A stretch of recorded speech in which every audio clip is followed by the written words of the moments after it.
سەرۆکی تیمی سکاڵاکەرانی دەستگای ستاندەر لە دادگای فیدراڵی لەبارەی چارەسەربوونی تەواوی کێشەی موچە زانیاری ئاشکرا دەکات. دکتۆر ڕەعەد ڕەفعەت سەرۆکی تیمی سکاڵاکەرانی دەستگای ستاندەر لە دادگای فیدراڵی بۆ تەوتینکردنی موچەی فەرمانبەرانی هەرێم ڕایگەیاند دوای بڕیارەکەی دادگای فیدراڵی لە پێناو جێبەجێکردنی بڕیاری تەوتین لە ماوەی ڕابردوو چەندین ڕێ و شوێنی نوێمان گرتۆتە بەرکە لە داهاتوویەکی نزیک پشتیوان بەخوا بەرهەمەکەی دەبینین.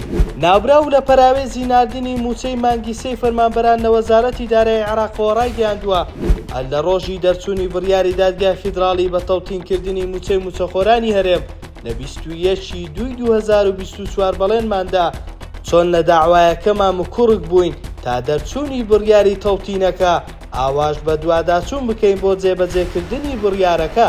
دکتۆر ڕەعەد ڕەفعەت ڕاشی گەیاندووە لە مانگی ڕابردوو نووسراوێکمان ئاراستەی سەرۆک وەزیرانی عێراق کردووە جێگە لە داواکاری ناردنی موچە داوامان کردووە ڕێکارەکانی تەوتینکردنی موچەی موچەخۆرانی هەرێم لە ماوەی مانگێکدا تەواو بکرێت.